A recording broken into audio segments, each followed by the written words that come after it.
Hello friends, welcome to Day Trader Telugu and good evening. Sensex 964 points down ay 79,218 దగ్గర close అయితే Nifty 247 points down ay 23,952 దగ్గర close అయింది. Whereas bank Nifty 564 points down ay 51,576 దగ్గర close అయింది.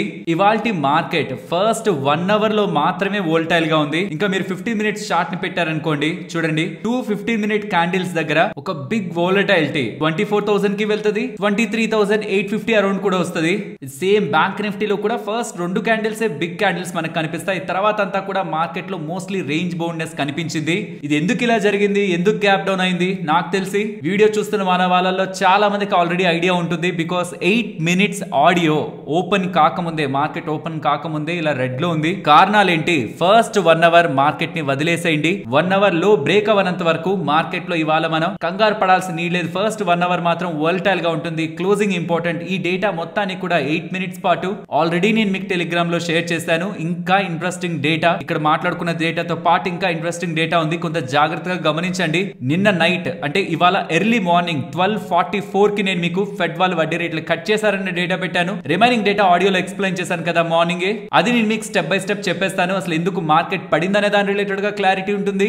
And what next, ఇక్కడ నుంచి market పరంగా మనం గమనించాల్సిన వ్యూ ఎలా ఉండాలి, ఇంకా మార్కెట్ పడుతుందా, ఇక్కడ స్టేబుల్ అయ్యే ఛాన్స్ ఉందా, వీటన్నిటి గురించి కూడా మార్కెట్ లో ఉంటున్న ఎంటైర్ డేటా పాయింట్స్ గురించి కూడా స్టెప్ బై స్టెప్ తెలుసుకుందాం. అండ్ ఇలాంటి ఈవెంట్స్ ఉంటున్నప్పుడు ఇఫ్ ఇన్ కేస్ మీరు మార్కెట్ రిలేటెడ్ గా ఏదైనా ఇంపార్టెంట్ అప్డేట్ మార్కెట్ కి ముందే తెలుసుకుందాం అనుకుంటున్నా, మీరు జాయిన్ అయ్యి మన గ్రూప్ లో జాయిన్ అయ్యి డే టు డే అప్డేట్స్ ని గమనించొద్దు. బట్ ఇలాంటి ఇంపార్టెంట్ ఓపెనింగ్ కి ముందు ఎప్పుడైనా పెద్ద మొత్తంలో మూవ్ ఉంది మార్కెట్ లో అనుకుంటే మన టెలిగ్రామ్ ఛానల్లోకి రండి. జస్ట్ మార్నింగ్ ఒక్కసారి అప్డేట్స్ ఒకసారి స్క్రోల్ చేస్తుంటే తప్పకుండా మీకు నా ఆడియో మెసేజ్ అయితే ఉంటుంది. మార్కెట్ లో ఒక బిగ్ వోల్టాలిటీ ఓపెనింగ్ కి ముందే ఉంటుందని నాకు అర్థమవుతుంటే అది ఎందుకు ఉందో ముందే నేను మీకు చెప్పడానికి ఖచ్చితంగా ప్రయత్నిస్తాను. అన్లెస్ నాకు ఏదైనా ప్రాబ్లం ఉండి నేను చెప్పలేకపోతే తప్పించి మోస్ట్ ఆఫ్ ద టైమ్స్ మీకు ఇలా అప్డేట్స్ అయితే మా నుంచి ఉంటాయి. ఇందులో జాయిన్ అవ్వడానికి కావాల్సిన లింక్ నేను మీకు డిస్క్రిప్షన్ కామెంట్ సెక్షన్ లో ఇస్తున్నాను, ఒకసారి చెక్ చేయండి. ఫస్ట్ థింగ్, ఎందుకు గ్యాప్ డౌన్? మన మార్కెట్స్ గ్యాప్ డౌన్ అయ్యాయా? కాదు, ఎంటైర్ యుఎస్ మార్కెట్స్ మొత్తం కూడా భారీగా ఫాల్ అయ్యాయి.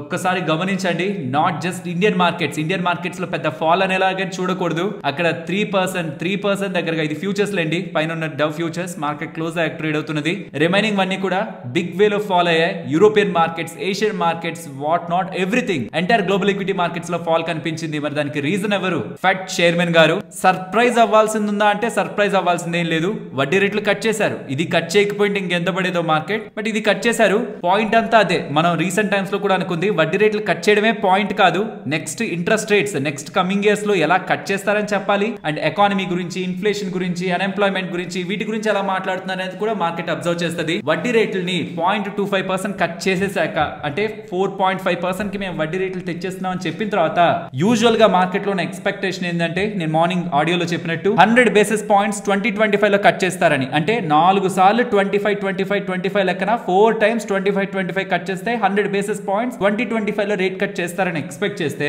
మేము 4 సార్లు కాదు కేవలం 2 సార్లే కట్ చేస్తాం. సో ఓవరాల్ గా 50 బేసిస్ పాయింట్స్ కట్ చేస్తామని చెప్పడం. 2026 లో కూడా 2 సార్లు కట్ చేస్తారని ఎక్స్పెక్ట్ చేస్తే, 50 బేసిస్ పాయింట్స్ కట్ ఎక్స్పెక్ట్ చేస్తే, అంత కాదు కేవలం 25 ఒక్కసారి కట్ చేస్తామని చెప్తూ ఉండడం. మార్కెట్ ఏదైతే వడ్డీ రేట్లు కమింగ్ టైమ్స్ లో బాగా త్వరగా కిందకు వచ్చేస్తాయని ఎక్స్పెక్టేషన్స్ లో ఉందో అది కంప్లీట్ గా బ్రేక్ అవుతూ, నిన్న గమనించండి రీసెంట్ టైమ్స్ లో నేను మల్టిపుల్ టైమ్స్ చెప్తూ వచ్చానా, ఈ డాలర్ ఇండెక్స్ పెరగడం మనకు మంచిది కాదు, ఈ బాండ్ డీల్స్ పెరగడం మనకు మంచిది కాదని. రీసెంట్ టైమ్స్ లో ఉంటుంది దానికంటే 4.4 దగ్గరగా ఉన్నాయి. ఇప్పుడు 4.54. డాలర్ ఇండెక్స్ కూడా 106 నుంచి 107 నుంచి ఇప్పుడు ఏకంగా 108. ఇవాళ మార్నింగ్ ఆ పాయింట్ ఆఫ్ టైమ్ లో అనుకుంటాను 108 ని బ్రేక్ చేసి అబోవ్కి వెళ్ళిపోయింది. అండ్ ఇలా జరుగుతున్న ప్రతిసారి నేను ఏ సెక్టార్స్ కి మంచిదని చెప్పాను మీతో, ఐటీకి, ఇంకొకటి ఏంటి ఫార్మా. ఇవాళ ఫార్మా చూసారా? మరి మీరు ఐటీ అని కూడా చెప్పారు కదా, మరి ఐటీని ఎందుకు చెప్పట్లేదు? ఐటీ 1% దగ్గరగా పడింది కదా ఫ్రెండ్స్. గ్యాప్ డౌన్ అయిన దగ్గర నుంచి ఎలా రియాక్ట్ అయిందో చూడండి. బికాస్ రీసెంట్ టైమ్స్ లో జస్ట్ డైలీ చార్ట్ ఓపెన్ చేయండి, ఒక్కసారి ఐటీ స్పేస్ ని చూడండి, ఆల్ టైమ్ హైక్ దగ్గరగానే ఉంది. ఈ బాండ్ డీల్స్ పెరుగుతూ ఉండడం, పర్టికులర్ గా బాండ్ డీల్స్ కంటే డాలర్ ఇండెక్స్ పెరుగుతూ ఉండడం, డాలర్ స్ట్రెంథెన్ అవుతూ ఉండడం. రైట్ ఫ్రమ్ జూన్ 2024 నుంచి స్ట్రాంగ్ గానే మనకి ఐటీ ఇండెక్స్ కనిపిస్తుంది. But pharma all time high కి దగ్గరగా ఏం లేదు కదా, కొంత దూరంలో ఉండేసరికి ఇవాళ compared with IT pharma space లో రివైవల్ అయితే కనిపించింది. అండ్ రీసెంట్ టైమ్స్ లో కూడా ఈ డాలర్ ఇండెక్స్ స్లోగా పెరుగుతుండడం కూడా ఫార్మా స్పేస్ కి స్ట్రెంత్ అయితే ఇస్తుంది. అండ్ చాలా మంది మన వాళ్ళు ఫార్మా స్పేస్ రిలేటెడ్ గా అనాలిసిస్ చేయండి, అందులో ఏ స్టాక్స్ మంచిగా ఉంటాయో చెప్పండి అని అంటున్నారు. దీని రిలేటెడ్ గా ఆల్రెడీ మన ఛానల్లో వీడియో ఉంది. ఫార్మా స్పేస్ అసలు ఎలా అనాలిసిస్ చేయాలి, దాంట్లో ఏవే ఉంటాయి, అసలు ఆ టర్మినాలజీస్ ఏంటి, మీరు ఎలా అర్థం చేసుకోవాలి, అండ్ అందులో నేను చూస్తున్న మంచి కంపెనీస్ ఏంటనే మొత్తం లిస్ట్ కూడా మీకు ఆల్రెడీ మన ఛానల్లో అప్లోడ్ చేశాను. మేబీ కొత్తగా లాస్ట్ 2-3 ఇయర్స్ నుంచి మన ఛానల్ ఫాలో అవుతున్న వాళ్ళకి ఇది కనిపించుండకపోయిండొచ్చు. ఇది డిస్క్రిప్షన్ కామెంట్ సెక్షన్ లో ఇస్తాను, మస్ట్ గా వాచ్ చేయండి. బికాస్ ఇది ఎవర్ గ్రీన్ సెక్టార్, ఎప్పటికైనా మీరు దీని గురించి తెలుసుకోవాల్సిందే. లేట్ చేసి తెలుసుకునే బదులు ముందుగానే తెలుసుకోండి. స్టిల్ ఈ స్పేస్ లో మంచి గ్రోత్ ఉంటుంది, ఇప్పటికి కాదు ఫ్యూచర్ లో కూడా ఉంటుంది. అండ్ కెమికల్ స్టాక్స్ కూడా పెరుగుతున్నాయి, వాటి గురించి కూడా మాట్లాడండి అని రీసెంట్ టైమ్స్ లో వింటున్నాను. కెమికల్ స్పేస్ రిలేటెడ్ గా 7 months బ్యాక్ చాలా డీటెయిల్డ్ వీడియో, అందులో ఉంటున్న స్టాక్స్, నేను మంచిగా చూస్తున్న స్టాక్స్, నేను పెరుగుతా అనుకుంటున్న స్టాక్స్ అన్నిటి గురించి కూడా ఆల్రెడీ వీడియో చేశాను. బట్ కేవలం మీరు చూసుండకపోయిన కారణంగా మేబీ ఇంకా చేయండి అని అడుగుతూ ఉండొచ్చు. ఈ 2 వీడియోస్ కూడా డిస్క్రిప్షన్ కామెంట్ సెక్షన్ లో ఇస్తున్నాను, ఒకసారి చూడండి. మీకు ఈ 2 స్పేస్ రిలేటెడ్ గా not only concepts, A companies related గా ఎలాంటి భవిష్యత్తు ఉంటుంది అనేది కూడా మీకు అర్థమవుతుంది. వెల్, ఇది క్లియర్. ఫెడ్ వాళ్ళు చేసిన స్టేట్మెంట్స్ వడ్డీ రేట్ల పరంగా మార్కెట్ ని డౌన్ చేశాయని అనుకుంటాం కదా, అక్కడతో ఎండ్ అయిపోవట్లేదు. వాళ్ళు ఏం చెప్తున్నారంటే కోర్ పీసీ ఇన్ఫ్లేషన్ డేటా, అంటే ఏ డేటా అయితే పెరిగితే ఫెడ్ వాళ్ళు వడ్డీ రేట్లు కట్ చేయరో ఆ డేటా పెరుగుతుందనేలా స్ట్రాంగ్ గా చెప్పేస్తున్నారు. కోర్ పీసీ మేము పెరుగుతుంది అనుకుంటున్నాం, అంటే ఏ డేటా అయితే పడితే వాళ్ళు వడ్డీ రేట్లు కట్ చేయరో దాని గురించి కూడా చెప్పేస్తున్నారు. అన్ఎంప్లాయ్మెంట్ డేటా అది పడుతుంది అంటున్నారు. సో కోర్ ఇన్ఫ్లేషన్ పెరుగుతుంది, అన్ఎంప్లాయ్మెంట్ పడుతుంది, కాబట్టి మేము కాషియస్ అయిపోతున్నాం. ఇది ఇప్పుడు నెగిటివే, కానీ పాజిటివ్ కూడా మనం చూడొచ్చు దీంట్లో. ఎందుకంటే కమింగ్ టైమ్స్ లో కోర్ పీసీ డేటా పెరిగింది అనుకోండి, మార్కెట్ అప్పుడు భయపడదు. ఎందుకంటే ఫెడ్ వాళ్ళు కూడా అదే అనుకుంటున్నారు కదా. అన్ఎంప్లాయ్మెంట్ డేటా పడింది అనుకోండి, అప్పుడు కూడా మార్కెట్ భయపడదు. అమ్మో జాబ్స్ డేటా బాగుంది, అన్ఎంప్లాయ్మెంట్ తగ్గిపోతుంది, ఇక్కడ ఎందుకు రేట్ కట్స్ చేస్తారని కూడా మార్కెట్ భయపడదు. సో ఏదైతే ఇంపాక్ట్ ఉందో ఇది వన్ టైం అనమాట. Strong impact one time market లో పడింది కాబట్టి కమింగ్ టైమ్స్ లో మీరు పీసీ రిలేటెడ్ గా డేటాకి మార్కెట్ నెగిటివ్ గాను న్యూట్రల్ గాను కాదు, బిగ్ సర్ప్రైజ్ అయితే మీరు మార్కెట్ నుంచి చూడరు. And unemployment data, jobs data కూడా మార్కెట్ సర్ప్రైజ్ అవడం అయితే చూడరు. డౌన్ సైడ్ పడ్డం గురించి చెప్తున్నా, ఎందుకంటే అది ఆల్రెడీ ఫెడ్ వాళ్ళు చెప్పేశారు కదా, మేము అన్ఎంప్లాయ్మెంట్ తగ్గుతుందని, కోర్ ఇన్ఫ్లేషన్ పీసీ డేటా పెరుగుతుందని అని అనుకుంటున్నామని. కాబట్టి అది ఎలా సర్ప్రైజ్ అవుతుంది ఇక మార్కెట్ కి నెగిటివ్ గా. అండ్ మార్కెట్ ఇవాళ పడ్డంతో ఓవర్ సోల్ జోన్ కి అయితే వెళ్ళిపోయింది. అండ్ టుడే మోస్ట్లీ ఏం లేనప్పుడే వాళ్ళు సెల్లర్స్ గా ఉంటున్నారు. But by the shocking nature ఇవాళ మార్కెట్ పడినా సరే వాళ్ళు ఏమైనా పాజిటివ్ గా ఉంటారా అని చూడాలి. అండ్ టెక్నికలీ అయితే మార్కెట్ చాలా ఓవర్ సోల్ జోన్ లోకి వెళ్ళిపోయింది. పుట్ కాల్ రేషియో 0.5, 0.6 ఆ జోన్స్ కి అయితే వెళ్ళిపోయింది. ప్రాబబ్లీ అందుకే అంత గ్యాప్ డౌన్ తర్వాత కూడా ఒక బిగ్ ఫాల్ అయితే రాలేదు. ఎయిదర్ ఆ పుట్ కాల్ రేషియో కానివ్వండి, అండ్ మార్కెట్ లో ఇప్పటి వరకు స్ట్రెచ్ అయిపోయినవన్నీ కూడా కొంత కూల్ ఆఫ్ అవ్వాలి. సో ఇక్కడ నుంచి ఒక బిగ్ ఫాల్ డౌన్ సైడ్ కి ఎక్స్పెక్ట్ చేస్తున్నానా అంటే, చెప్పాను కదా స్టార్టింగ్ లో మార్కెట్ ఇంకా పడుతుందా ఎలా ఉంటుందని ఎలా కూడా మాట్లాడదామని. నా ఒపీనియన్ చెప్తున్నాను, నా పర్సనల్ ఒపీనియన్. చాలా టైమ్స్ నేను రాంగ్ అయ్యాను, ఓపెన్ గా చెప్తున్నాను. నేను చెప్పినవే మార్కెట్ లో జరగాలని లేదు. బట్ నా ఒపీనియన్, మార్కెట్ ఈ రీసెంట్ టైమ్స్ లో యుఎస్ మార్కెట్స్ తో కంపేర్ చేసుకోకండి మన మార్కెట్స్ ని. Because US markets all time highs దగ్గర ఉండే, మనది నిఫ్టీ అయితే ఆల్ టైమ్ హై నుంచి ఆల్మోస్ట్ ఒక 8 to 10% బిలో పడిపోయింది. సో కాబట్టి మనది ఆల్రెడీ బాగా కరెక్ట్ అయిన మార్కెటే. అండ్ ఇప్పుడు కూడా ఇవాళ గ్యాప్ డౌన్ అయిన తర్వాత బిగ్ సెల్లింగ్ నేచర్ ఏం చూపించలేదు. కాబట్టి ప్రాబబులీ 2 కేసులు, ఏదర్ ఇది కొంత ఫాలో అవుతూ రేంజ్ బోర్డ్నెస్ ఈ జోన్స్ లో మెయింటైన్ చేయాలి, ఈ 2 లెవెల్స్ లోకి. ఇంతకు ముందు వరకు ఈ జోన్స్ లో ఉండింది కదా, ఇప్పుడు ఈ బ్రేక్ అయింది కాబట్టి ఈ జోన్స్ లో మార్కెట్ రొటేట్ అయ్యే ఛాన్స్ ఉన్నాయి. అప్ సైడ్ కి వచ్చినా సరే మోస్ట్లీ ఈ లెవెల్ పైకి రానంత వరకు కూడా మార్కెట్ ఏదో రికవర్ అయిపోతుందని ఎలా ఎక్స్పెక్టేషన్స్ ని కూడా పెట్టుకోకండి short term. And down side కి వస్తుంటే ఈ జోన్ బ్రేక్ అయి బిలో వెళ్లేంత వరకు కూడా మార్కెట్ ఎక్కువ పడిపోతుందని ఎక్స్పెక్టేషన్స్ ని కూడా పెట్టుకోకండి. ఇంత షార్ప్ గ్యాప్ డౌన్ తర్వాత ఫాలో అప్ సెల్లింగ్ రావడం, రీసెంట్ గా ఉంటే ఇమీడియట్ లో బ్రేక్ అయ్యిన మార్కెట్ క్లోజ్ అవ్వడం, అట్లీస్ట్ ఒక చిన్న కన్ఫర్మేషన్ మార్కెట్ ఇంకా పడుతుందిలే అని. లేదంటే ఏమవుతుందంటే పెరుగుతుంది మళ్ళీ పడుతుంది మళ్ళీ పెరుగుతుంది. మోస్ట్లీ రేంజ్ లో కన్సాలిడేట్ అయ్యే ఛాన్సెస్ మార్కెట్ కి ఎక్కువగా ఉన్నాయి. అండ్ పైకి పెరుగుతున్నప్పుడు జాగ్రత్త, మోస్ట్లీ గ్యాప్ ఫిల్లింగ్ కూడా రెసిస్టెన్స్ దగ్గరే ఉంది కాబట్టి మోస్ట్లీ అక్కడికి వెళ్ళి కూడా మళ్ళీ అక్కడ రెసిస్టెన్స్ ఫేస్ చేసే ఛాన్స్ ఉంటాయి. మోస్ట్లీ రేంజ్ బౌండ్నెస్ ని మార్కెట్ లో నేను కమింగ్ డేస్ లో చూస్తున్నాను. బట్ ఇఫ్ ఇన్ కేస్ ఒకవేళ ఇవాల్టి లోని కానీ ఆర్ ఈ ఇంపార్టెంట్ రెసిస్టెన్స్ ని కానీ బ్రేక్ చేసి బిలో క్లోజ్ అవుతుంటే మాత్రం నెక్స్ట్ ఫర్దర్ మార్కెట్ లో సెల్లింగ్ ప్రెషర్ టువర్డ్స్ 23,250 వరకు కూడా కనిపించే స్కోప్ ఉంది. కాబట్టి నేను బ్యాక్ టెస్ట్ చేస్తున్న స్ట్రాటజీస్ లో దాని ప్రకారం నేను అడ్జస్ట్ అవుతాను. నేను ఆల్రెడీ చెప్పాను వీడియోస్ లో, రీసెంట్ టైమ్స్ లో మారుతున్న వాటి రిలేటెడ్ గా నేను యాక్టివ్ గా మార్కెట్ లో ఉండట్లేదు. బట్ నేను బ్యాక్ టెస్ట్ చేస్తున్నా, పేపర్ ట్రేడ్ చేస్తున్నా, వాటి ప్రకారం ఈ లెవెల్ బ్రేక్ అయితే మాత్రం నా వ్యూని మార్కెట్ లో రేంజ్ బౌండ్ నుంచి ఇప్పుడు అనుకుంటున్న రేంజ్ బౌండ్ నుంచి నెగిటివ్ గా అయితే మార్చుకుంటాను. షార్ట్ టర్మ్ ఇది, లాంగ్ టర్మ్ రిలేటెడ్ గా నేను ఆల్రెడీ చెప్పాను. అండ్ ఇన్ఫాక్ట్ ఇవాళ కూడా మీరు మార్కెట్ లో ఒకటి అబ్జర్వ్ చేస్తుండొచ్చు, నేను మీకు చూపిస్తాను లాంగ్ టర్మ్ ఇన్వెస్టర్స్ పరంగా. ఒకసారి జస్ట్ అబ్జర్వ్ చేయండి. ఇవాళ ఇది మిడ్ క్యాప్ ఓపెనింగ్ దగ్గర నుంచి ఎంతలా ర్యాలీ అయింది, స్మాల్ క్యాప్ ఓపెనింగ్ దగ్గర నుంచి ఎంతలా పెరిగింది. రేపొద్దున పెరగకపోవచ్చు, పడచ్చు కూడా, but just try to understand portfolios related గా అండ్ ఏవైతే మీరు ఇన్వెస్ట్మెంట్ చేసిన స్టాక్స్ రిలేటెడ్ గా ఇవాళ బిగ్ ఫాల్ అయితే మీరు చూసుండకపోయిండొచ్చు. ఇన్ఫాక్ట్ పాజిటివ్ లో కూడా కొంతమంది పోర్ట్ఫోలియోస్ క్లోజ్ అయింటాయి. అలా ఎవరైనా ఉంటే కామెంట్ సెక్షన్ లో చెప్పండి. అండ్ ఇవాల్టి ఫాల్ లో కూడా మీకు మంచిగా గెయిన్స్, డబుల్ డిజిట్ గెయిన్స్ ఇచ్చిన స్టాక్స్ ఉంటే కూడా వాటిని కూడా మెన్షన్ చేయండి, సో దట్ ఎవరెవరి వాటిల్లో ఎలాంటి స్టాక్స్ బాగా పర్ఫార్మ్ చేస్తున్నా అనేది మన వాళ్ళకి కూడా అర్థమవుతుంది. ఇది just for the sharing knowledge కోసం చెప్తున్నాను. పోర్ట్ఫోలియోలో ఇన్వెస్ట్మెంట్ చేస్తున్న వాళ్ళు ఇలాంటి ఫాల్స్ కి ఫెడ్ వాళ్ళు ఏదో చెప్పారు, ఆర్బీఐ వాళ్ళు ఏదో కామెంట్ చేశారు, లేకపోతే ఈ బడ్జెట్ లో ఏదో నెగిటివ్ వచ్చిందని చిన్న చిన్న వాటికి కానీ రియాక్ట్ అయ్యారంటే మీరు ఇన్వెస్ట్మెంట్ చేసిన కంపెనీస్ ఒక ఫ్యూచర్ గ్రోత్ ని మీరు మిస్ అవుతారు. ఇలాంటి డిసెంబర్స్ లో చాలా సార్లు ఫాల్ వచ్చింది, గత 2 రోజుల నుంచి చెప్పింది అదే, చాలా సార్లు ఫాల్ అయింది మార్కెట్, బట్ తర్వాత పెరుగుతుంది. ఈ లోపు మీరు టెన్షన్ పడి కంగారు పడి మాత్రం రాంగ్ స్టెప్స్ ని తీసుకోకండి. అండ్ రీసెంట్ టైమ్స్ లో నేను మన ఇండియాకి సంబంధించిన ఫిజికల్ డెఫిసిట్ బాగా పెరిగిపోయింది, గోల్డ్ ఇంపోర్ట్స్ పెరిగిపోయాయి, ఎక్స్పోర్ట్స్ తగ్గిపోయాయి, కాబట్టి ఫిజికల్ డెఫిసిట్ పెరిగింది, అది ఇండియన్ ఈక్విటీ మార్కెట్స్ కి మంచిది కాదు. ఇన్ఫాక్ట్ ఆ రోజు మార్కెట్ పడింది కూడా, అది మాట్లాడుకున్నాం కదా. కానీ అసలుగా ఒక చిన్న ఎర్రర్ ఉందంట.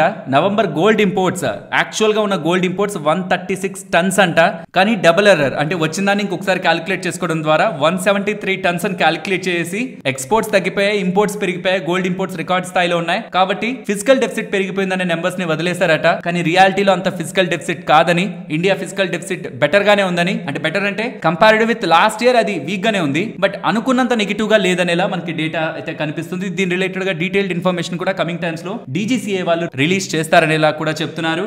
అండ్ మార్కెట్ క్లోజ్ అయ్యాక వస్తున్న అప్డేట్, ఇది ఐటీ స్టాక్స్ కి మంచిది. యాక్సెంచర్ వాళ్ళ రిజల్ట్స్ ఉన్నాయి. యాక్సెంచర్ వాళ్ళ రిజల్ట్స్ లో వెరీ ఇంట్రెస్టింగ్ గా కనిపిస్తున్నది, వాళ్ళ గైడెన్స్ ని పెంచుతున్నారు. FY25 గైడెన్స్ ని 3 to 6% అని ఇచ్చారు గతంలో, దాన్ని 4 to 7% చేస్తున్నారు. Q2 గైడెన్స్ ని 4 to 6% అని ఇచ్చారు ఎర్లియర్ గా, అది ఇప్పుడు 5 to 9% చేస్తున్నారు. ఇది ఐటీ కంపెనీస్ రిలేటెడ్ గా మంచిగా మనం చూడాలి. ప్రాబబుల్లీ ఇది రేపటి మార్కెట్ లో ఐటీ కంపెనీస్ పైన ప్రభావం చూపిస్తుంది. అండ్ FIS కి సంబంధించిన డేటా ఇంకా అప్డేట్ కాలేదు. వన్స్ అప్డేట్ అయితే నేను మీకు ఈ వీడియోలో యాడ్ చేస్తాను, లేదన్నా కామెంట్ సెక్షన్ లో కూడా మీరు వీడియో చూస్తున్న పాయింట్ కి నేను ఇక్కడ ఇంకా FID డేటా చెప్పలేదు అనుకోండి, జస్ట్ కామెంట్ సెక్షన్ ఓపెన్ చేయండి. ఫస్ట్ కామెంట్ కాకుండా సెకండ్ కామెంట్ లో మీకు FIS ఎంత సెల్ చేశారు, లేకపోతే బై చేశారు, DIS ఏం చేశారు అనేది కూడా వీడియోలోనే నేను మీకు అప్డేట్ చేస్తాను. నెక్స్ట్ డే వరకు కూడా కాదు, ఎదర్ వీడియోలో ఉంటుంది, లేదంటే మన కామెంట్ సెక్షన్ లో సెకండ్ కామెంట్ లో మీకు ఉంటుంది, ఒకసారి చెక్ చేయండి. ఫ్రెండ్స్, ఇలా మార్కెట్ లో ఉంటున్న ఎంటైర్ డేటాని మీ ముందుకు తీసుకొస్తూ ఇంత ఇన్ఫర్మేషన్ మీకు షేర్ చేయడానికి మేము టీమ్ మెంబర్స్ పెట్టిన ఎఫర్ట్స్ మీకు వాల్యుబుల్ గా అనిపించుంటే తప్పకుండా మన వీడియోని లైక్ చేస్తూ పెడుతున్న ఎఫర్ట్స్ ని ఎంకరేజ్ చేయండి. ఫ్రెండ్స్, ఆల్మోస్ట్ 9 IPOs దగ్గరగా నెక్స్ట్ కమింగ్ డేస్ లో రాబోతున్నాయి. ఈ మంత్ 27th వరకు మీకు 9 IPOs దగ్గరగా కనిపిస్తాయి. అండ్ వీటి రిలేటెడ్ గా ఈ IPOs పరంగా నేను చూస్తున్నంత వరకు వాటి ఫండమెంటల్స్ కానీ, బిజినెస్ కానీ, వాటి రిలేటెడ్ గా valuations, demand and most important IPO size ని బట్టి అవి మార్కెట్ లో వచ్చి లిస్ట్ అయ్యే పాయింట్ కి వేటిలో మంచి లాభాలు ఉంటాయని నేను అనుకుంటున్నాను. వాటిని మీకు వరుస క్రమంలో అరేంజ్ చేశాను. నా దగ్గర డబ్బులుంటే ఎక్కువ లాభాల కోసం అయితే నేను మమతా మెషినరీని అయితే అప్లై చేసుకుంటాను. బికాస్ చాలా చిన్న IPO అండ్ బిజినెస్ పరంగా కూడా స్టెబిలిటీ ఉంది అండ్ ఫండమెంటల్స్ కూడా ఇంప్రూవ్ అవుతున్నాయి. కాబట్టి అవుట్ ఆఫ్ ఆల్ IPOs దాని రిలేటెడ్ గా మంచి డిమాండ్ అయితే కనిపిస్తుంది. వెరాజ్ డామ్ క్యాపిటల్ అడ్వైజర్స్ కి వచ్చేసరికి ఈ 9 IPOs లో కూడా మొత్తం మార్కెట్ అంతా ఇది నాట్ ఓన్లీ తక్కువ కాలంలో ఉండే గెయిన్స్, షార్ట్ టర్మ్ గెయిన్స్ కోసమే కాదు, లాంగ్ టర్మ్ లో కూడా మంచి లాభాలని తెచ్చి పెడుతుందనే స్ట్రాంగ్ కాన్ఫిడెన్స్ ఉంటున్న ప్లేయర్. ఒకవేళ ఇది నాకు IPO లో అలాట్ కాకపోతున్నా లిస్ట్ అయ్యాకనే నేను డెఫినెట్లీ దీన్ని ఒక ప్రయారిటీ ఆర్డర్ లో పెట్టి ఇందులోకి వెళ్ళడానికి, ఇందులో వాటాను కొనడానికి ప్రయత్నించే కంపెనీ డామ్ క్యాపిటల్. కాబట్టి నేను IPO కి అప్లై చేస్తున్నాను. ఈవెన్ IPO లో నాకు అలాట్మెంట్ రాకపోతున్నా నేను నా వాచ్ లిస్ట్ లో పెట్టుకోబోయే కంపెనీ డామ్ క్యాపిటల్. తర్వాత ప్లేస్ లో యూనిమెక్ ఏరోస్పేస్, తర్వాత సెనోరెస్ ఫార్మా, తర్వాత ట్రాన్స్ రైల్ లైటనింగ్. ఇవి నేను ఈ అవుట్ ఆఫ్ 9 IPOs మీకు 19 నుంచి 23 వరకు కొన్ని ఉన్నాయి, కొన్ని 20 నుంచి 24 వరకు ఉన్నాయి, కొన్ని 23 నుంచి 26 వరకు ఉన్నాయి, నెక్స్ట్ 27 వరకు కూడా ఎక్స్టెండ్ అవుతున్న IPOs ఉన్నాయి. ఇలా డిఫరెంట్ IPOs అయితే ఉన్నాయి. నేను ఇప్పుడు ఇవి చెప్తున్నవన్నీ కూడా, ఇప్పుడు ఏవైతే మీతో మాట్లాడుతున్నాను అవన్నీ కూడా చెప్పాను కదా, fundamentals, business, demand, most important valuations and ఎంత size IPO, so that market లో వచ్చే పాయింట్ ఆఫ్ టైం కి ఎలాంటి మంచి లాభాలు ఉంటాయన్నది అనే ఫ్రేమ్ వర్క్ ని బేస్ చేసుకొని నేను పర్సనల్ గా చూస్తున్న ఆర్డర్ ఇది. And I strongly suggest personal గా మీరు ఏ కంపెనీ రిలేటెడ్ గా పూర్తిగా స్టడీ చేసిన తర్వాతే మీ IPO డెసిషన్ ని తీసుకోండి. సోషల్ మీడియా ఇలా యూట్యూబ్ యూట్యూబ్ ఛానల్ సార్ ఇంకెక్కడైనా సరే ఉంటున్న వాటిని బ్లైండ్ గా మాత్రం ఫాలో అవ్వద్దు. అండ్ ఒకవేళ ఇవి చిన్న ఐపీఓస్ అనమాట, పైన ఉన్నదైతే చాలా చిన్న ఐపీఓ అండ్ ఇంకొన్ని కూడా చిన్న ఐపీఓస్ నేను సెలెక్ట్ చేసినవి అలానే ఉన్నాయి అండ్ కొన్ని పెద్దవి కూడా ఉన్నాయి. బట్ ఆర్డర్ అయితే ఇది. చిన్న చిన్న ఐపీఓస్ లో ఒక్క లాజిక్ చెప్తాను గుర్తుంచుకోండి. మీ దగ్గర లెట్స్ సే 45,000 ఉంది, 60,000 ఉంది, లేకపోతే 75,000 ఉంది. ఒక్కొక్క ఐపీఓ అప్లికేషన్ 15,000 అనుకుందాం, 15,000 అనుకుందాం. ఒక లాట్ వేయాలంటే 15,000, 2 వేయాలంటే 30, 3 వేయాలంటే 45, 4 వేయాలంటే 60, 5 వేయాలంటే 75,000 కదా. మీ దగ్గర ఎంత డబ్బులున్నా ఆ మొత్తం దాంతో మీ పేరుతోనే అప్లై చేసేయకండి, యూజ్ లేదు. మీ భార్య గారు కానివ్వండి, మీ పిల్లలు కానివ్వండి, మీ అమ్మగారు నాన్నగారు వాళ్ళకి సంబంధించిన అకౌంట్ల ద్వారా మీరు అప్లై చేసుకోవడం ద్వారా, అంటే మీ పేరు మీదే 5 కాకుండా మీ పేరు మీద ఒకటి, మీ భార్య గారి పేరు మీద, పిల్లల పేర్ల మీద, అలా ఒక్కొక్కరి దాని మీద, తల్లిదండ్రుల పేరు మీద, ఒక్కొక్కరి దాని మీద ఒక్కొక్క అప్లికేషన్ వేసుకోవడం ద్వారా మీకు ఐపీఓ అలాట్ అయ్యే ఛాన్సెస్ అనేటివి పెరుగుతాయి. మరి వాళ్ళకి డీమ్యాట్ అకౌంట్ లేదు, ఎక్కడైనా ఓపెన్ చేయాలంటే అకౌంట్ ఓపెనింగే లేని, లైఫ్ టైం ఎటువంటి ఛార్జెస్ కూడా తీసుకొని మంచి బ్రోకర్ లింక్స్ మీకు కావాలనుకుంటున్నా, ఇన్ని డేస్ నుంచి మన ఛానల్లో మేము అందిస్తున్న కంటెంట్ మీకు వాల్యుబుల్ అని అనిపించుంటే మీకు డిస్క్రిప్షన్ కామెంట్ సెక్షన్ లో ఇండియాకి సంబంధించిన top broking companies account opening charges లేనివి అండ్ కొన్ని లైఫ్ టైం ఎటువంటి ఛార్జెస్ తీసుకొని కంపెనీస్ ఒక లింక్స్ ఇస్తున్నాను. వాటి ద్వారా మన వాళ్ళందరికీ అకౌంట్స్ ని ఓపెన్ చేసి మీ పేర్ల మీదే అంతా కాకుండా వాళ్ళ పేర్ల మీద ఒక్కొక్కటి వేయడం ద్వారా మీకు ఐపీఓ అలాట్ అయ్యే ఛాన్సెస్ అయితే పెరుగుతాయి. అండ్ మీరు ఏ ఐపీఓల్ని అప్లై చేద్దాం అనుకుంటున్నారు అనేది కామెంట్ సెక్షన్ లో చెప్పండి. సో దట్ మన వాళ్ళకు కూడా ఐడియా ఉంటుంది. ఇక్కడ మెన్షన్ చేసిన పేర్లనే కాదు, మీరే ఆర్డర్ లో ఐపీఓస్ ని అప్లై చేద్దాం అనుకుంటున్నారు అనేది కూడా చెప్పండి. నెక్స్ట్ ఎన్విరో ఇన్ఫ్రా ఉంది కదా, రీసెంట్ టైమ్స్ లో ఐపీఓ వచ్చింది అండ్ లిస్ట్ అయిన తర్వాత కూడా 200 దగ్గరగా ఉంది, స్టిల్ అండర్ వాల్యూ లోనే ఉంది. కొనాలనుకుంటున్నా ఇక్కడ మనం చూడొచ్చు అని ఎలా మనం ఐపీఓ వచ్చిన తర్వాత కూడా మాట్లాడుకున్నాం. ఒకవేళ ఎవరికైనా లింక్ కావాలనుకుంటే, అంటే మనం ఐపీఓ వచ్చిన తర్వాత కూడా ఎందుకు ఇది ఇక్కడి నుంచి కూడా కొనొచ్చు అనే దాని రిలేటెడ్ గా మాట్లాడుకున్న లింక్ కావాలనుకున్నా ఫస్ట్ కామెంట్ లో ఉంచుతాను, ఒకసారి చెక్ చేయండి. సో దట్ మనం లిస్ట్ అయిన తర్వాత కూడా ఎలా ఇక్కడి నుంచి కూడా ఆపర్చునిటీ ఉందా లేదా అన్న వాటి రిలేటెడ్ గా మీకు అర్థమవుతుంది మనం వీడియోస్ లో ఎలా మాట్లాడుకుంటుంటామని. ఆర్ అది ప్లే చేసి వెళ్ళలేను అనుకుంటున్నా, ఒక్కసారి ఇది వినండి. డైరెక్ట్ గా వీడియోనే ప్లే చేస్తున్నాను. ఇంట్రెస్టింగ్ కంపెనీ, మంచి అట్రాక్టివ్ వాల్యుయేషన్స్ లోనే వీళ్ళు మార్కెట్ లోకి వచ్చారు కాబట్టి ప్రాబబల్లీ లిస్టింగ్ గెయిన్స్ కూడా మనకి స్ట్రాంగ్ గా కనిపించాయి. Nearly end of the day లో క్లోజింగ్ బేసిస్ లో కూడా 40% దగ్గరగా గెయిన్స్ ఐపీఓ ఇన్వెస్టర్స్ కి కంపెనీ ప్రొవైడ్ చేసింది. అండ్ చాలా మందికి వచ్చే క్వశ్చన్, లిస్టింగ్ బానే ఉంది, ఇప్పుడు పరిస్థితి ఏంటి, మాకు ఐపీఓ రాలేదు, ఇప్పుడు ఇన్వెస్ట్ చేయొచ్చా అని. ఫ్రెండ్స్ నేను చెప్పాను కదా, వీడియోలో కూడా క్లియర్ గా ఎక్స్ప్లెయిన్ చేశాను. వీలైతే ఆ లింక్ మీకు డిస్క్రిప్షన్ కామెంట్ సెక్షన్ లో ఇస్తాను, ఒకసారి అనాలిసిస్ ని వినండి. అట్రాక్టివ్ వాల్యుయేషన్స్ లో రావడం కారణంగా ఈవెన్ 50% లిస్టింగ్ గెయిన్స్ దగ్గరగా వచ్చిన మనకి క్లోజింగ్ దగ్గరగా 40% దగ్గరగా క్లోజ్ అయినా అది ఎక్స్పెన్సివ్ వాల్యుయేషన్ జోన్ లోకి అయితే వెళ్ళలేదు. సో ఈ పాయింట్ లో తీసుకున్నా, ఇంకేమైనా 2-3% హైయర్ గా వెళ్ళినప్పుడు తీసుకున్నా సరే, ప్రెసెంట్ ఉంటున్న గ్రోత్ వాళ్ళు ఫ్యూచర్ లో రిప్లికేట్ చేస్తారని ఒక కాన్ఫిడెన్స్ ఉంటే కమింగ్ నెంబర్స్ వాళ్ళు ఏం గ్రేట్ గా పర్ఫార్మ్ చేయాల్సిన నీడ్ లేదు, ఆ లాస్ట్ నెంబర్స్ నే కమింగ్ టైమ్స్ లో రిఫ్లెక్ట్ చేస్తారన్న నమ్మకం ఉంటున్నా సరే కొనవచ్చు అనేది నా ఒపీనియన్. సో ఎందుకు నేను ఇలా చెప్తుంటానంటే, ఐపీఓలో మహా అయితే మనం పెట్టగలిగేది 15,000 మాత్రమే. బట్ వచ్చాక అది 40% పెరిగినా 50% పెరిగినా అక్కడి నుంచి కూడా మనకి మంచి పొటెన్షియల్ ఉందా లేదా అన్నది, ఆ కంపెనీ ఏ ఫీల్డ్ లో ఉంది, ఎలాంటి గ్రోత్ ని చూపించడానికి స్కోప్ ఉంది, ఈవెన్ ఆ లిస్టింగ్ గెయిన్స్ తర్వాత కూడా ఎలా రివైవ్ అవ్వగలుగుతుంది అన్నది మనకు అర్థమైనప్పుడే మనం మాట్లాడుకోగలం. కాబట్టి ఈవెన్ ఐపీఓస్ టైమ్స్ లో నేను వాటి గురించి మాట్లాడకపోతున్నా, ఆఫ్టర్ లిస్టింగ్ గెయిన్స్ తర్వాత కూడా ఒకవేళ నాకు అవి అట్రాక్టివ్ గా అనిపిస్తూ ఉంటే మన వీడియోస్ లో మీకు ఇలా షేర్ చేస్తూ ఉంటాను. వీళ్ళు నెంబర్స్ ని పోస్ట్ చేశారు, బ్లాక్ బాస్టర్ నెంబర్స్ అనే చెప్పుకోవాలి. ఇయర్ ఆన్ ఇయర్ కంపారిజన్ లో revenues, margins, profitability across the segment good growth అయితే కనిపించింది. రిసీవబుల్స్ కూడా కొంత కంట్రోల్లో ఉన్నాయి. 104 crore నుంచి 122 crore దగ్గరే వీళ్ళు మెయింటైన్ చేస్తున్నారు.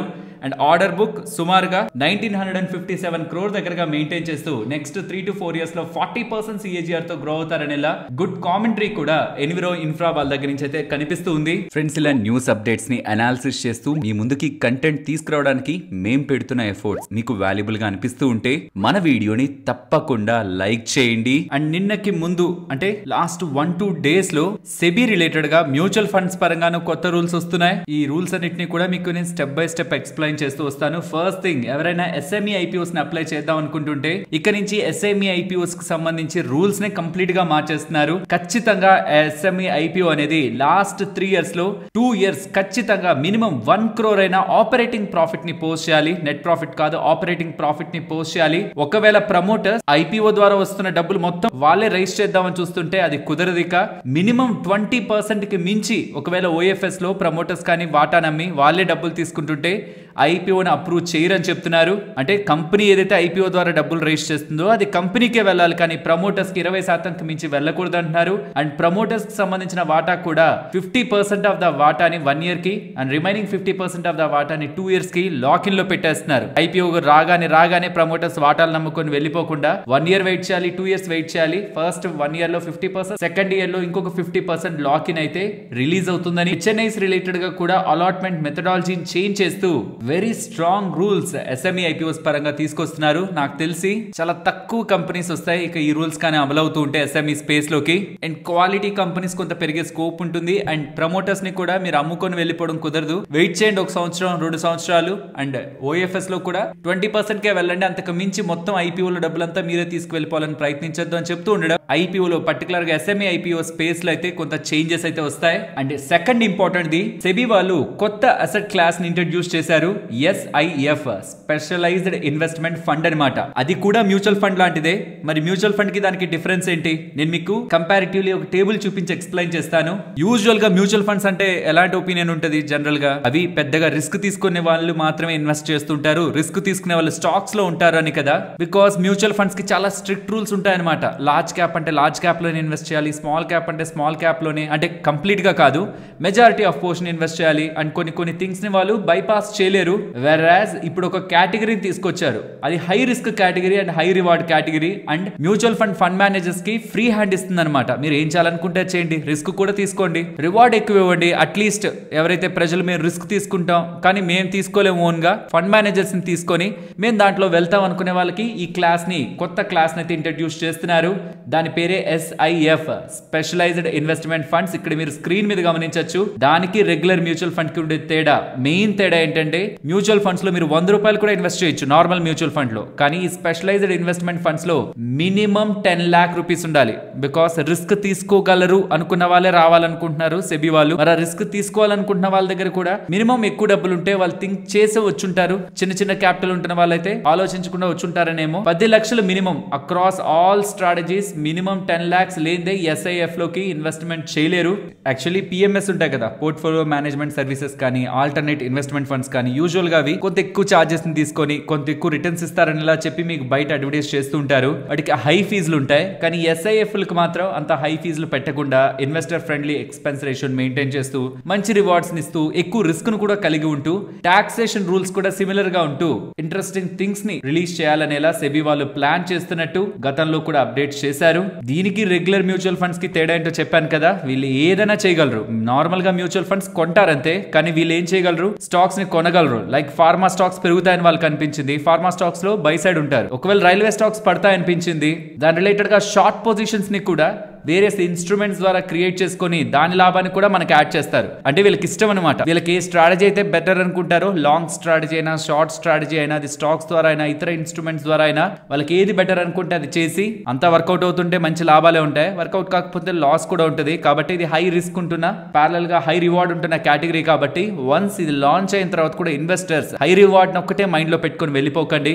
1 సంవత్సరం 2 సంవత్సరాలు చూడండి దాని పర్ఫార్మెన్స్ ఎలా ఉంటున్నాయి అనేది, ఏ ఫండ్ మేనేజర్స్ ఎలా దాన్ని హ్యాండిల్ చేస్తున్నారు అనేది, తర్వాత డెసిషన్ తీసుకోవచ్చు. ఫ్రెండ్స్, మీకు గుర్తుంటే ఈ Q2 నెంబర్స్ రాకముందు నేను హెచ్పిసిఎల్, బిపిసిఎల్, ఐఓసి గురించి, ఈ ఆయిల్ మార్కెటింగ్ కంపెనీస్ గురించి మాట్లాడాను. నెక్స్ట్ రాబోతున్న రిజల్ట్స్ వీక్ గా ఉంటాయి, Q2 నెంబర్స్ వీక్ గా ఉంటాయి, కానీ Q3 నెంబర్స్ సాలిడ్ ఉంటాయి. అప్పటి నుంచి మనకి ఈ స్టాక్స్ లో మంచిగా లాభాలు కనిపించవచ్చు. కానీ Q2 నెంబర్స్ వీక్ గా ఉంటాయి కాబట్టి ఒకవేళ ఈ వీక్నెస్ తో ఒకవేళ స్టాక్స్ పడుతుంటే ఆ నెక్స్ట్ క్వార్టర్లీ నెంబర్స్ బెటర్ గా ఉంటాయి. దీంతో వీటి రిలేటెడ్ గా మంచిగా ఉంటుందనేలా గతంలో మనం ఈ Q2 నెంబర్స్ రాకముందు ఒక వీడియోలో మాట్లాడుకున్నాం, మీకు గుర్తుంటే. ఇప్పుడు ఈ సేమ్ లాజిక్ ని సిఎల్ఎస్ఏ వాళ్ళు చెప్తూ Q2 లో వీక్ ఉంది, కానీ Q3 నుంచి ఇక్కడ చూడండి 3Q అని పెట్టున్నారు, బట్ దాని meaning Q3 will be a bumper అంటున్నారు. ఎవరెవరికి?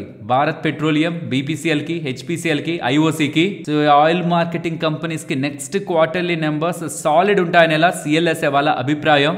ఇది ఇన్ఫాక్ట్ చాలా టైం బ్యాక్ నుంచి కూడా మనం డిస్కస్ చేసింది. సో ఎవరైనా నెక్స్ట్ క్వార్టర్లీ నెంబర్స్ లో ఏ కంపెనీస్ మంచిగా నెంబర్స్ ని పోస్ట్ చేయడానికి ఛాన్స్ ఉందని ఒకవేళ స్టడీ చేయాలనుకుంటుంటే, అబ్జర్వ్ చేయాలనుకుంటున్నా, కొనడం అమ్మడం పాయింటే కాదు, అది ఎవరైనా డబ్బులు ఉన్న వాళ్ళు చేయగలుగుతారు. కానీ ఓకే ఇలా జరుగుతుందా ఒకసారి చూద్దామని వాచెస్ లో పెట్టుకొని ఆ నెంబర్స్ వచ్చినప్పుడు ఒకవేళ నెంబర్స్ లాస్ట్ క్వార్టర్ Q2 లో బాగాలేక ఈసారి బాగుంటే ఏ లాజిక్ తో చెప్పుండొచ్చు, ఎందుకు లాస్ట్ క్వార్టర్ బాగాలేదు, ఈసారి ఎందుకు క్వార్టర్లీ నెంబర్స్ బాగున్నాయి. దీని మీద మీరు ఎప్పుడైతే వర్కౌట్ చేస్తారో నెక్స్ట్ క్వార్టర్లీ నెంబర్స్ ఎప్పుడెప్పుడు బాగుంటాయి అనేది మార్కెట్ కంటే ముందే మీరు ఎస్టిమేట్ చేసుకుంటూ నెంబర్స్ బాగాలేనప్పుడు మార్కెట్లు అందరూ సెల్ ఆఫ్ చేస్తున్నప్పుడు అప్పుడు మీరు వాటిని ఫోకస్ చేసి ఎన్ని క్వార్టర్స్ లో బెటర్ నెంబర్స్ వస్తాయి అనుకుంటున్నారు. బికాస్ ఇక్కడ ఆ డిపెండెన్సీ ఎప్పుడు వస్తుందంటే నెంబర్స్ కి ఎక్స్టర్నల్ గా ఉంటున్న ఫ్యాక్టర్స్ కి కొంత లింక్ ఉండాలి. లైక్ ఇది క్రూడ్ ఆయిల్ ప్రైజెస్ మీద అయినా ఉండాలి, రిఫైనింగ్ మార్జిన్స్ మీద అయినా ఉండాలి, అండ్ వీళ్ళు తీసుకునే కట్స్ ఉంటాయి కదా, ప్రైస్ కట్స్ ఉంటాయి కదా, ఈ HPCL BPCL IOC వాళ్ళు గవర్నమెంట్ చెప్తే కట్ చేస్తుంటారు కదా ప్రైజ్లు, దాన్ని బట్టి ఉండాలి, రియలైజ్డ్ మార్జిన్ మీద బట్టి ఉండాలి. వీటి మీద మనం కొంత స్టడీ చేస్తే ఏ క్వార్టర్ నెంబర్స్ వీక్ ఉంటాయి, ఏ క్వార్టర్ నెంబర్స్ బెటర్ ఉంటాయి అని ఒక అండర్స్టాండింగ్ ఉంటుంది. లెట్స్ సీ ఈ quarterly Q3 numbers of HPCL BPCL IOC ఎలా ఉంటాయని. అండ్ నెక్స్ట్ స్పైస్ జెట్ గురించి మాట్లాడుకోవాలి ఫ్రెండ్స్. ఈ రీసెంట్ టైమ్స్ లో స్పైస్ జెట్ రిలేటెడ్ గా మీకంతా చాలా రోసీగా గ్రీన్ గా, అసలు స్పైస్ జెట్ ఒకప్పుడు నడుస్తుందా నడవదా, మొత్తం అప్పుల్లో కూరిపోయిందా అన్నప్పటి నుంచి ఇప్పుడు బాగా రివైవ్ అయిపోయింది. బికాస్ సెప్టెంబర్ లో కూడా 3,000 కోట్ల దగ్గరగా ఈ QIP ద్వారా రైజ్ చేసింది. అండ్ ఇవాళ కూడా స్పైస్ జెట్ వాళ్ళు $16 మిలియన్ సంబంధించిన డిస్ప్యూట్ ని సెటిల్ చేసుకుంటున్నారనేలా SpiceJet official Twitter platform లోను అండ్ దానికి రిఫరెన్స్ గా ఎకనామిక్స్ టైమ్స్ కి సంబంధించిన ఆర్టికల్ ని షేర్ చేస్తూ డేటా అయితే కనిపిస్తుంది కదా. ఎస్, స్టాక్ ప్రైస్ కూడా పెరిగిందని వీళ్ళు మెన్షన్ చేస్తున్నారు. గుడ్ థింగ్, ఇది బ్యాడ్ థింగ్ అయితే కాదు. ఇప్పటి వరకు నేను మాట్లాడిన టోని బట్టి మీకు ఇదే నెగిటివ్ చెప్పాలనుకుంటున్నాను లేదా మీకు అర్థమవుతుంది. బట్ నా ప్రాబ్లం అంతా గుడ్ థింగ్స్ జరుగుతున్నాయి, బట్ ఓన్లీ గుడ్ థింగ్స్ మాత్రమే జరగట్లేదు. ఇది నేను చెప్పాలనుకుంటుంది. రివైవల్ కనిపిస్తుంది, బట్ కంప్లీట్ రోసీ రివైవల్ అయితే కాదు, అంత క్లీన్ ఫ్లాట్ గ్రోత్ ఏం కాదు. బట్ ఇవాళ వచ్చింది పాజిటివ్, స్టాక్ పెరిగింది, 8% దగ్గరగా కూడా పెరిగింది ఒక పాయింట్ ఆఫ్ టైమ్ లో. కారణం వీళ్ళు 16 మిలియన్ డిస్ప్యూట్ ని ఎయిర్ క్రాఫ్ట్ లెసర్ జెనిసిస్ వాళ్ళతో సెటిల్ చేసుకుంటున్నారని. వెల్, దానికి ముందు 1 డే బిఫోర్ ఉంటున్న దీన్ని మనం నెగ్లెక్ట్ చేయలేం కదా. ఢిల్లీ హైకోర్టు వాళ్ళు ఈ వర్డ్ ని వాడారు, షాక్ అవుతున్నా ఈ స్పైస్ జెట్ రిలేటెడ్ గా ఉంటున్న ఓవర్ స్మార్ట్నెస్ వల్ల అని. ఇక్కడ జరిగిందేంటో చెప్తాను. ఇప్పటి వరకు పాజిటివ్ విన్నారు కదా ఎందుకు స్టాక్ ప్రైస్ ఇవాళ పెరిగిందని. బట్ కమింగ్ టైమ్స్ లో పర్టికులర్ గా January 14th ఒకవేళ వీళ్ళకి ఆపోజిట్ గా ఏదైనా వచ్చిందనుకోండి ఢిల్లీ హైకోర్టు నుంచి, ఆ రోజు స్టాక్ పడుతుంది. పాజిటివ్ గా వచ్చింది అనుకోండి పెరుగుతుంది. బట్ పెరిగేదంతా ఎప్పుడు ఎలాగో మార్కెట్ లో ఉంది కాబట్టి పడే సినారియో ఎందుకు వస్తుందో కూడా చెప్తాను. వీళ్ళకి 2 లెసార్స్ ఉన్నారు, అంటే వీళ్ళకి ఎవరైతే ఫ్లైట్స్ ఇచ్చిన వాళ్ళు అనమాట, స్పైస్ జెట్ వాళ్ళకి వాడుకోండి దాని రిలేటెడ్ గా మాకు ఇలా మనీ పే చేయండి అని. Team France and TWC aviation వాళ్ళు, వీళ్ళు లెసార్స్ స్పైస్ జెట్ వాళ్ళకి ఫ్లైట్స్ ఇచ్చారు, తిరిగి ఇచ్చేశారు స్పైస్ జెట్ వాళ్ళ ఫ్లైట్స్ కూడా. బట్ ఈ టీమ్ ఫ్రాన్స్ వాళ్ళు, ఈ TWC ఏవియేషన్ వాళ్ళు ఢిల్లీ హైకోర్టులో పోయి ఏం చెప్పారో తెలుసా, మాకు ఫ్లైట్స్ అయితే తిరిగి వచ్చాయి, కానీ కొన్ని వాటిల్లో ఇంజన్స్, కొన్ని వాటిల్లో ఎయిర్ ఫ్రేమ్స్, చాలా పార్ట్స్ ఒక్కొక్క ఫ్లైట్ లో మాకు మిస్ అయ్యాయి, మా పార్ట్స్ ని తీసుకువెళ్లి వేరే ఫ్లైట్స్ లో వేసుకొని వీళ్ళు ప్రాఫిట్ అవ్వాలని ప్రయత్నిస్తున్నారు అని ఫస్ట్ టీమ్ ఫ్రాన్స్ వాళ్ళు, తర్వాత అది క్లియర్ చేసుకునే లోపు TWC ఏవియేషన్ వాళ్ళు, వీళ్ళిద్దరూ వెళ్లి స్పైస్ జెట్ కి అగైనెస్ట్ గా ఢిల్లీ హైకోర్టులో అయితే కేసులు వేయడం జరిగింది. దీన్ని విచారించిన హైకోర్టు, మేమైతే షాక్ అవుతున్నాం స్పైస్ జెట్ బిహేవియర్ కి, మీరు ఓవర్ స్మార్ట్ కాకుండా మీ పరంగా మీరు మీ కండక్ట్ ని ఎక్స్ప్లెయిన్ చేయండి, అసలు ఎందుకు ఇలా జరిగింది, మీ మీద వాళ్ళ ఆరోపణలు చేస్తున్నారా, దానికి ప్రాపర్ ఎక్స్ప్లెనేషన్ ఇవ్వండి. January 14th మనం కలుద్దాం అనేలా ఢిల్లీ హైకోర్టు నుంచి అప్డేట్స్ అయితే కనిపిస్తున్నాయి. గుడ్ థింగ్స్ ఎస్ జరుగుతున్నాయి స్పైస్ జెట్ లో, చాలా థింగ్స్ మారుతున్నాయి, which is good. But parallel గా జరుగుతున్న దీన్ని కూడా ఇన్వెస్టర్స్ అండర్లైన్ చేయాలి.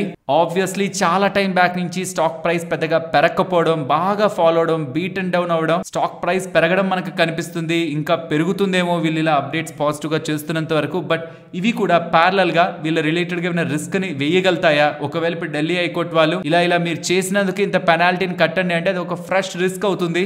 కాబట్టి January 14th ఎవరైతే స్పైస్ జెట్ ఇన్వెస్టర్స్ ఉన్నారో, ఇన్వెస్ట్మెంట్ చేద్దాం అనుకుంటున్నారో, అది కూడా ఆ డేట్ ని కూడా జాగ్రత్తగా గమనించండి. బికాస్ నెక్స్ట్ హియరింగ్ అప్పుడే. నెక్స్ట్ ఓలా ఎలక్ట్రిక్ తెలిసిందే కదా, గతంలోనే చెప్పారు December 25th లోపు 4000 న్యూ స్టోర్స్, 4000 స్టోర్లు ఒకేసారి ఓపెన్ చేస్తారని. దాని గురించి ఇంకొకసారి భవిష్ అగర్వాల్ గారు, ఓలా ఎలక్ట్రిక్ ఒక ఫౌండర్, ఇవాళ ట్విట్టర్ లో కూడా చెప్పడం జరిగింది. క్రిస్మస్ రోజున ఎవ్రీ టౌన్ లో, ఎవ్రీ సిటీలో, ప్రతి దగ్గర, ప్రతి తాలూకా దగ్గర ఓలా ఎలక్ట్రిక్ స్టోర్ ఒకటి ఉంటుంది, ఓలా ఎలక్ట్రిక్ సర్వీస్ సెంటర్ ఉంటుంది. So that every single Indian electric vehicle ని కొనడమే కాదు సర్వీస్ కూడా చేయించుకోవచ్చు for his or for her better future అనేలా తన స్టేట్మెంట్స్ ఓలా ఎలక్ట్రిక్ పరంగా కనిపిస్తున్నాయి. బట్ ఇది ఫస్ట్ అప్డేట్ చేసినప్పుడు స్టాక్ బాగా పెరిగింది, 10% పైన పెరిగింది. ఈసారి అప్డేట్ చేసినప్పుడు పాత న్యూసే కాబట్టి స్టాక్ ఇవాళ రియాక్ట్ అవ్వలేదు. ఇవాళ మీరు గమనిస్తే జొమాటో ఏమో పడింది, స్విగ్గీ ఏమో పెరిగింది. ప్రధానమైన కారణం జేపీ మోర్గన్ వాళ్ళు అందరూ జొమాటో అనుకుంటున్నారు, కానీ స్విగ్గీ అనేది అండర్ అప్రిషియేటెడ్ విన్నర్ అని సెకండ్ ప్లేస్ లోనే ఉంది. ఫుడ్ డెలివరీ స్పేస్ లో, ఈ క్విక్ కామర్స్ స్పేస్ లో కానీ సెకండ్ దాంట్లోనే ఉంటున్న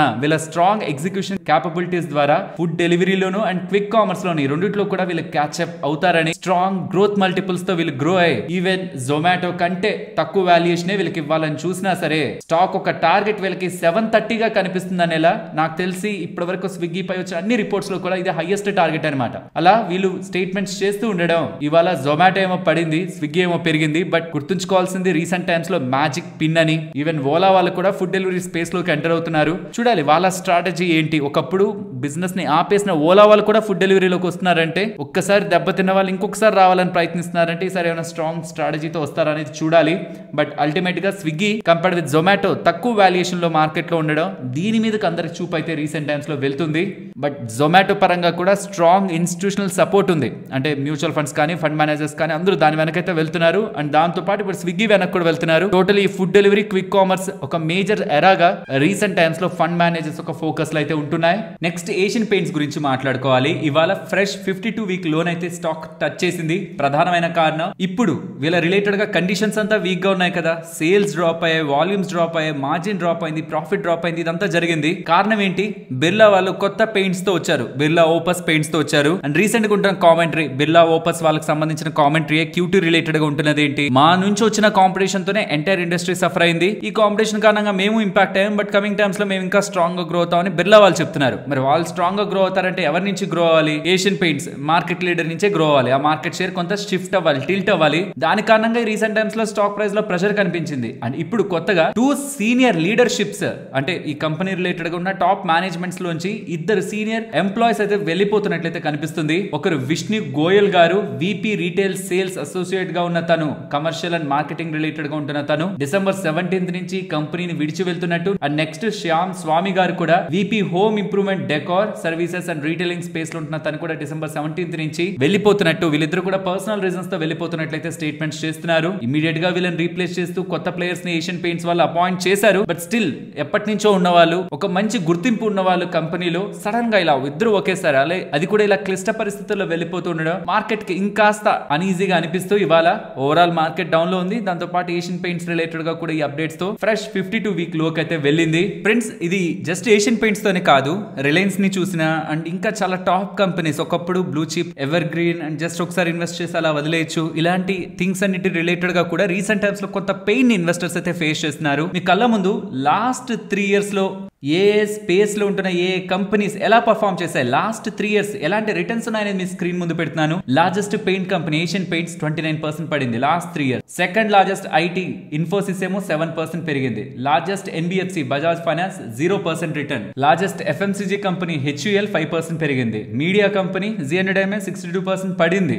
second largest paint Berger paints 29% పడింది. లార్జెస్ట్ ఇన్సూరెన్స్ HDFC లైఫ్ 5% పడింది. పిజ్జా కంపెనీ జూబ్లెంట్ ఫుడ్స్ 5% పడింది. Fifth largest cement company Dalmia Bharat 0% పెరిగింది. Largest PSU steel company sale 6% పెరిగింది లాస్ట్ 3 ఇయర్స్. ఇలా నేను చెప్పాక కొత్త వాళ్ళకి ఎలా అర్థం అవుతుందంటే, ఓకే ఇవన్నీ వేస్ట్ కంపెనీస్ అని. మీరు మార్కెట్ లో సైకిల్స్ ని అర్థం చేసుకోవాలి. ఒక్కొక్క పాయింట్ లో ఎలా ఉంటుందంటే అందరూ మిడ్ క్యాప్స్ వైపు, స్మాల్ క్యాప్స్ వైపు పరిగెడుతూ ఉంటారు. బికాస్ వాటి ఎర్నింగ్స్ అంతలా ఇంప్రూవ్ అవుతుంటే స్ట్రాంగ్ గా ఉంటాయని. ఆ పాయింట్ ఆఫ్ టైమ్ లో ఇన్వెస్టర్స్ ఒక attention large caps or blue chips పరంగా తక్కువ ఉంటుంది. ఫండ్స్ పరంగాను same performance. Large cap funds లోకి పెద్దగా డబ్బులు వెళ్ళవు, స్మాల్ అండ్ మిడ్ లోకి వెళ్తాయి. ఆ ఫండ్స్ ఆ స్పేస్ లో ఉన్న వాటిని ట్రాక్ చేస్తాయి, వెల్ అండ్ గుడ్. అండ్ అవి టర్న్ అయ్యే స్టేజ్ కూడా ఒకటి వస్తుంది. ఆ పాయింట్ లో ఇవే పెరుగుతాయి. స్మాల్ క్యాప్స్, మిడ్ క్యాప్స్ పెద్దగా పెరగవు. అలా అని వీటిల్లో ఏదంటే అది కొని పెట్టేసుకుందామని మాత్రం ఆలోచించకండి. వీటిలో థ్రెట్ ఎక్కడుంది, కాంపిటీషన్ ఎక్కడొచ్చింది, ఆర్ సిక్లికల్ నేచర్ తో ఇలా ఉందా, సైకిల్స్ ప్లే అవుతున్నాయా అన్నది ఒక్కసారి అర్థం చేసుకున్న తర్వాతే మనం ముందుకు వెళ్ళాలి. కానీ వీటితో వచ్చే అడ్వాంటేజ్ ఏంటంటే ఆల్రెడీ ఒక 3-4 సంవత్సరాల నుంచి పెరగకపోవడం వల్ల, ఆర్ కొంచెం బాగా పడడం వల్ల ఇక్కడి నుంచి ఇంకో 2-3 సంవత్సరాల్లో ఇంకా భారీగా పడిపోతుందా పెరుగుతుందా అంటే పడిపోయే ఛాన్స్ ఆర్ రిస్క్ తక్కువ ఉంటుంది, పెరిగే స్కోప్ ఆర్ రివార్డ్ ఎక్కువ ఉంటుంది. బట్ వీటిని కొంత మనం ట్రాక్ చేయాలి. ఇదే రీసెంట్ టైమ్స్ మోతీలాల్ ఆస్వాల్ వాళ్ళు దెబ్బలు తగిలిన large cap stocks or blue chip stocks అని ఒక రిపోర్ట్ ని రిలీజ్ చేశారు. మీకు నేను టెలిగ్రామ్ లో కూడా షేర్ చేశాను. ఎవరైనా ఇలా బాగా పడిన లార్జ్ క్యాప్ స్టాక్స్ రిలేటెడ్ గా స్టడీ చేయాలనుకుంటే మాత్రం ఈ 29th annual wealth creation study మీకు చాలా హెల్ప్ అవుతుంది. లింక్ డిస్క్రిప్షన్ కామెంట్ సెక్షన్ లో ఇస్తున్నాను. మస్ట్ అండ్ షుడ్ గా డౌన్లోడ్ చేసి మాత్రం చదవండి. అండ్ జస్ట్ దాని కిందే ఆ పీడిఎఫ్ కిందే టెక్స్టైల్ రంగం రీసెంట్ టైమ్స్ లో కొంచెం బాగా పెరుగుతున్నట్లు కనిపిస్తుంది కదా. అందులో ఏ కంపెనీస్ ఉన్నాయి, అవి ఏ వాటి కిందకు వస్తాయి, వాటి మార్జిన్స్ ఎలా ఉంటాయి, వాటి ఎగ్జాంపుల్స్, టెక్స్టైల్ కంపెనీ ఎగ్జాంపుల్స్, ఆ ఇమేజ్ కూడా అక్కడే ఉంటుంది. ఒకవేళ ఎవరైనా మిస్ అయిన వాళ్ళు ఉంటే ఆ ఇమేజ్ ని కూడా గమనించండి. నెక్స్ట్ రాకేష్ జుంజున్వాలా అండ్ రేఖా జుంజున్వాలా గారి బ్యాక్ చేస్తున్న వాళ్ళ ఒక పాయింట్ లో కొన్న ఎక్కువ వాటాన్ని కొన్న ఇన్వెంచరస్ నాలెడ్జ్ సొల్యూషన్స్ ఐపీఓ ఇవాళ మార్కెట్ లో లిస్ట్ అయింది. లిస్ట్ అయ్యేటప్పుడే ఏకంగా ఎన్ఎస్సి లో 43% లిస్టింగ్ గెయిన్స్ తో ఇవాళ ఇన్వెస్టర్స్ కి మంచి రివార్డ్ ని లిస్టింగ్ పాయింట్ లో క్రియేట్ చేసింది. అండ్ క్లోజింగ్ పాయింట్ కి 47.5 నియర్లీ 48% లిస్టింగ్ గెయిన్స్ అయితే ఇవాళ ఎండ్ అయింది. నెక్స్ట్ ఎవరైనా మోబిక్విక్ కి పేటిఎం కి కంపారిజన్ చూడాలనుకుంటుంటే ఒక బ్యూటిఫుల్ కంపారిజన్ ఇక్కడ మీకు స్క్రీన్ ముందు ఉంచుతున్నాను. వీళ్ళ రిలేటెడ్ గా మంత్లీ ట్రాన్సాక్టింగ్ యూజర్స్ ఎంత, first the MobiKwik, next the Paytm, వీళ్ళ గ్రాస్ మర్చెండైజ్ వాల్యూ ఎంత, మర్చెంట్ బేస్ ఎంత, రెవెన్యూ ఎంత వస్తుంటుంది, మార్జిన్స్ ఎలా ఉంటాయి, మార్కెట్ క్యాపిటల్ ఎంత, price to sales IPO price ప్రకారం, అది ఇప్పుడు ప్రైస్ టు సేల్స్ ప్రెసెంట్ ఉంటున్న కరెంట్ మార్కెట్ ప్రైస్ ప్రకారం, ప్రైస్ టు ఎర్నింగ్స్ పిఈ ఎలా ఉందనేది కూడా ఇక్కడ మీరు స్క్రీన్ మీద గమనించవచ్చు. బికాస్ పేటిఎం లాసులను పోస్ట్ చేసింది కాబట్టి మనకి ఇక్కడ పిఈ వర్కౌట్ అవ్వలేదు. బట్ వీళ్ళ comparison for better clarity MobiKwik తో వెళ్ళాలా పేటిఎం తో వెళ్ళాలన్న దాని రిలేటెడ్ గా మీకు క్రియేట్ అవుతుంది. బట్ పర్సనలీ నాకు తెలిసి మనలో చాలా మంది మోబిక్విక్ అంటే పేటిఎం ఎక్కువ వాడుతున్న వాళ్ళు ఉంటారేమో కదా. లేదు నేను మోబిక్విక్ నే వాడుతున్నాను అనుకుంటున్నా, ఒకసారి కామెంట్ సెక్షన్ లో చెప్పండి. చాలా మంచి రిటర్న్స్ అయితే మోబిక్విక్ వాళ్ళు ఇచ్చారు. కానీ వీళ్ళు మార్కెట్ లో ఎలా గ్రో అవ్వాలనుకుంటున్నారు, వీళ్ళ స్ట్రాటజీస్ ఏంటి, ఏ సెగ్మెంట్ లోంచి వీళ్ళు మార్కెట్ షేర్ గెయిన్ అయ్యి ఎలా ఎవాల్వ్ అవ్వాలనుకుంటున్నారు అనే దాని రిలేటెడ్ గా యూజర్స్ ఒక ఇంట్రెస్ట్ పేటిఎం తో కంపేర్ చేస్తున్నారు, ఇతర యాప్స్ తో కంపేర్ చేస్తున్నారు, మోబిక్విక్ ఎందుకు వాడుతున్నా అన్న దానికైతే డిపెండ్ అయి ఉంటుంది. ఒకవేళ మీరు మోబిక్విక్ వాడుతూ ఉంటే నేను ఇందుకు వాడుతున్నాను మోబిక్విక్, ఈ సర్వీసెస్ నాకు మోబిక్విక్ లో బాగుంటాయని మీకు అనిపిస్తే మాత్రం ఖచ్చితంగా కింద కామెంట్ సెక్షన్ లో షేర్ చేయండి. నెక్స్ట్ నిఫ్టీ అలాగే bank Nifty support and resistance starting 2 candles పెద్దగా లెవెల్స్ నేను రెస్పెక్ట్ చేయలేదు, అవి అటు ఇటుగా ఉన్నాయి. ఎందుకంటే అంత వోల్టాలిటీ కదా, సపోర్ట్స్ అండ్ రెసిస్టెన్స్ పెద్దగా లాక్ అయిపోయిండొచ్చు. బట్ లేటర్ మీరు గమనిస్తే ఆల్మోస్ట్ ఫ్రమ్ 1245 నుంచి కూడా టువర్డ్స్ 23,970 మార్కెట్ రెసిస్టెన్స్ గా చూసింది. నెక్స్ట్ రేపటి సెషన్ లో కూడా ఈ రెసిస్టెన్స్ ని గమనించండి. బట్ ఇవాల్టి డే హైస్ దగ్గరగా ఉన్న 24,000 మార్క్ ని కూడా చూడండి. ఇది లెవెల్ కానీ బ్రేక్ చేసి అప్ సైడ్ కి వెళ్తే 2460 అండ్ అబో గతంలో సపోర్ట్ గా ఉన్న 24,142 24,160 ఇంపార్టెంట్ రెసిస్టెన్స్. అండ్ ఇక్కడ నుంచి down side 23,890 అబిలో 23,840. Coming to bank Nifty present ఉన్న లెవెల్స్ నుంచి అప్ సైడ్ 51,880 అండ్ అబో 52,170. ఇక్కడ నుంచి డౌన్ సైడ్ 51,250 అబిలో 50,970. మరొక ఇంట్రెస్టింగ్ వీడియోతో మళ్ళీ మీ ముందుకు వస్తాను. అంతవరకు టేక్ కేర్, జై హింద్.